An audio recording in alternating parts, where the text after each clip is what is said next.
Hello students, my name is Ankur Bhardwaj और आज हम एक और वीडियो के साथ आपके सामने आए हैं।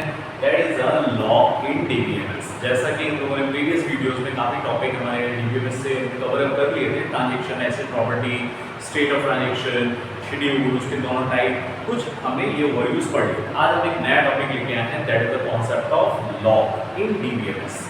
अब डेटा स्ट्रक्चर में इस लॉक का क्या मतलब है? लॉक का मतलब एक हम ये कह सकते हैं एक वेरिएबल। जैसे अगर हम कोई भी प्रोग्रामिंग लैंग्वेज में भी देखते हैं तो इंटीजर, फ्लोट, कैरेक्टर, कुछ हमारे क्या होते हैं, डेटा टाइप होते हैं जो एसोसिएट होते हैं किसी एक ऑपरेशन के साथ। ठीक है, तो ऑब्वियसली बात है जब हम डेटा स्ट्रक्चर में बात करते हैं तो लॉक क्या है? लॉक एक वेरिएबल की तरह है जो किसी एक डेटा आइटम के साथ एसोसिएट कर दिया जाता है।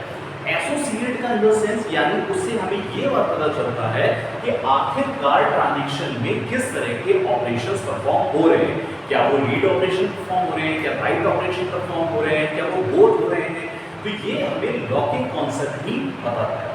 कंकरेंसी कंट्रोल सबसे इंपॉर्टेंट टॉपिक इसमें आता है कि कंकरेंसी आखिरकार क्या है। जैसा अगर मैं कहूँ कि कंकरेंट एग्जीक्यूशन ऑफ ट्रांजैक्शन आखिरकार क्या है, तो यानी मल्टीपल ट्रांजैक्शन एग्जीक्यूशन। कंकरेंट मतलब पैरेलल।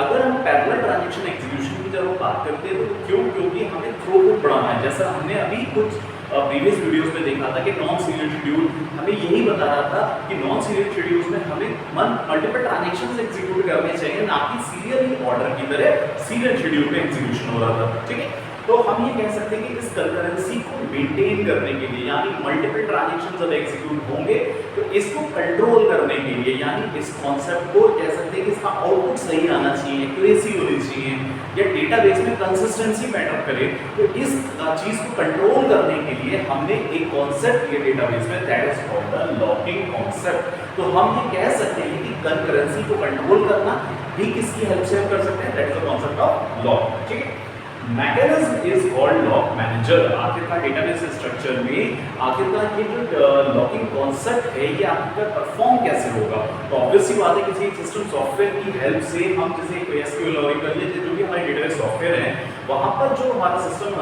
है, हमारा लॉक मैनेजर, वो इस चीज को क्या करेगा, हैंडल करता है। अब भाई जैसे अगर हम एक नॉर्मल एग्जाम्पल की बात करें कि भाई हमें कहीं पर अगर एक कमरे में 2 लोगों को जाना है तो ऑब्वियसली बात है हम उनको एक टोकन दे देते हैं कि भाई आपको प्रायोरिटी पहले दी जाती है, आप पहले चले जाइए, आप अपना एग्जीक्यूशन कर लीजिए, फिर आप अपना टोकन दूसरे आदमी को दे दीजिए, फिर वो चला जाएगा। That is the best example of किसी भी तरह के एग्जीक्यूशन करने के लिए नॉर्मल रियल लाइफ वर्ल्ड में। ठीक है, लेकिन अगर हम डेटाबेस की बात करें और हम बात कर रहे हैं concurrent execution, multiple transaction execution, तो मल्टीपल ट्रांजैक्शन एग्जीक्यूशन में तो इस चीज का भी ध्यान रखना पड़ेगा कि अगर हम सेम डेटा आइटम पे सारे ट्रांजैक्शन एक साथ अगर एक्सेस करने लगे तो एक बहुत बड़ी प्रॉब्लम राइज हो जाएगी, यानी सारे डेटा आइटम पे एक साथ अपडेशन पॉसिबल नहीं होगा और हमारा साइट या डेटाबेस क्रैश होने का खतरा बढ़ जाएगा।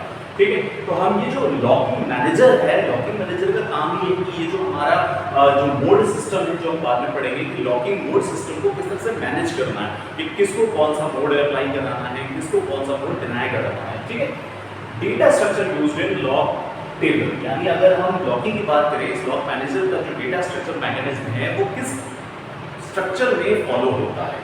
तो जैसे हम अगर नॉर्मल डेटा स्ट्रक्चर की बात करें तो हमने वहां पर हैश टेबल पढ़ा था। तो हैश टेबल में भी डेटा को आइडेंटिफाई करने के लिए हमने उसको स्टोर करने एक प्रीवियसली एक कॉन्सेप्ट बनाया था। तो हैश टेबल में भी हमारा डेटा स्टोर होता है। तो यहाँ पर जो एक तरह से जो कॉन्सेप्ट यूज हो रहा है that is called the log table. अब लॉक टेबल में भी कुछ चीजें आइडेंटिफाई होंगी कि भाई इस समय लॉकिंग मैनेजर में वो डिनाई की हुई चीज है, ग्रांट की हुई है। तो लॉक टेबल की हेल्प से ही लॉकिंग मैनेजर ये चीज आइडेंटिफाई कर पाता है कि मल्टीपल ट्रांजैक्शन अगर एक साथ एग्जीक्यूट हो रहे हैं तो कौन से ट्रांजैक्शन को कौन सा लॉकिंग मोड या कौन सा ऑपरेशन परफॉर्म करने की अनुमति दी जाए। ठीक है, तो ये तो बात हुई लॉकिंग की कि लॉकिंग कॉन्सेप्ट क्या है डेटाबेस में, कि लॉक एक बेसिकली एक वेरिएबल है जो कि किसी भी ट्रांजैक्शन ऑपरेशन के स्टार्ट होने के पहले हम क्या कर देते हैं, उसे एसोसिएट कर देते हैं। ठीक है, अब हम बात कर लेते हैं कि जब हम मोड की बात करते हैं, लॉकिंग मोड, यानी अगर इस लॉकिंग कॉन्सेप्ट को अप्लाई करने की जब बात आती है कि अप्लाई कैसे किया जाएगा ट्रांजैक्शंस में, तो हम कहते हैं लॉकिंग मोड। अब लॉकिंग मोड में जब अगर दो कैटेगरी अगर देखें तो वो हमें नजर आती है शेयर्ड लॉक मोड और आती है exclusive lock mode. Shared lock mode यानी उसे डिनोट किया जाता है एस से, कैपिटल एस, ठीक है, और एक्सक्लूसिव लॉक मोड को डिनोट किया जाता है एक्स से, ठीक है। अब सबसे इंपॉर्टेंट डेफिनेशन और इंपॉर्टेंट डिफरेंस इन दोनों लॉक मोड में जो हमें दिखाई देता है वो ये कि अगर कोई पर्टिकुलर ट्रांजैक्शन टी आई है, अगर T I transaction A data item को एक्सेस कर रहा है तो शेयर्ड लॉक मोड उसे ये अथॉरिटी देता है कि सिर्फ वो डेटा को रीड कर सके, यानी रीड ओनली लॉक, उस पे कोई भी अपडेशन ना कर सके, ठीक है। When hold a lock any data item no updation possible, यानी अगर ट्रांजैक्शन T1 फॉर एग्जांपल अगर है और अगर इसने कोई एग्जीक्यूशन करने के लिए अपने लॉक मोड के लिए फॉर एग्जांपल ये अलाउ किया तो हमने इसको अगर शेयर्ड लॉक मोड पकड़ा दिया तो इसका मतलब T1 ट्रांजैक्शन सिर्फ डेटा वैल्यू को रीड कर सकता है, ना कि कोई ऑपरेशन परफॉर्म कर सकता है, ना ही कोई पॉसिबिलिटी है कि डेटा अपडेशन होने की, ठीक है। तो ये तो कॉन्सेप्ट हुआ शेयर्ड लॉक मोड का। जब हम एक्सक्लूसिव लॉक मोड की तरफ जाते हैं तो एक्सक्लूसिव लॉक मोड जो होता है थोड़ा सा डिफरेंट होता है। जैसे अगर कोई T transaction same data item A को एक्सेस कर रहा है तो उसके पास अथॉरिटी एक्सक्लूसिव लॉक मोड में है read and write both. Read का मतलब मैंने आपको बताया ही था कि रीड मतलब था डेटा आइटम को एक्सेस करना और राइट का मतलब था कि हम ऑपरेशन परफॉर्म करने के बाद डेटाबेस में चेंजेस कर रहे हैं। यानी एक्सक्लूसिव लॉक मोड जिस ट्रांजैक्शन के पास ग्रांट हो जाता है, उसे मिल जाता है, तो उसके पास अथॉरिटी है कि वो रीड और राइट ऑपरेशन बोथ कर सके। इसलिए हम लिखते हैं data item can be read and write both. Transaction not modify the same data. सबसे इंपॉर्टेंट एक टर्म ये भी निकल के आती है, क्या हम सेम डेटा पे अपडेशन कर सकते हैं? नहीं, सेम डेटा पे अपडेशन अगर एक्सक्लूसिव लॉक मोड में भी है तो वो पर्टिकुलर एक डेटा आइटम ए पे अगर किसी एक ट्रांजैक्शन ने एक्वायर्ड कर रखा है तो वो एक्सक्लूसिव लॉक मोड तब तक दिया जाएगा जब तक कि उसके पास रहेगा। अगर कोई T2 transaction exclusive lock mode के लिए अप्लाई करे और कहे लॉकिंग मैनेजर से कि मेरे को चाहिए, तो ऑब्वियसली बात है T2 ट्रांजैक्शन तब तक वेटिंग स्टेट में रहेगा, T1 ट्रांजैक्शन जब तक कि अपना लॉक मोड रिलीज नहीं कर देता। यानी अगर हम ये कह सकते हैं कि सेम डेटा आइटम पे भी एक्सक्लूसिव लॉक मोड के लिए अगर पॉसिबिलिटी देखी जाए तो सेम डेटा आइटम पे भी एक्सक्लूसिव लॉक मोड एक ही जगह पॉसिबल है। मल्टीपल T2 ट्रांजैक्शन अगर B के लिए एक्सक्लूसिव लॉक मोड मांगता है तो ये चीज पॉसिबल है।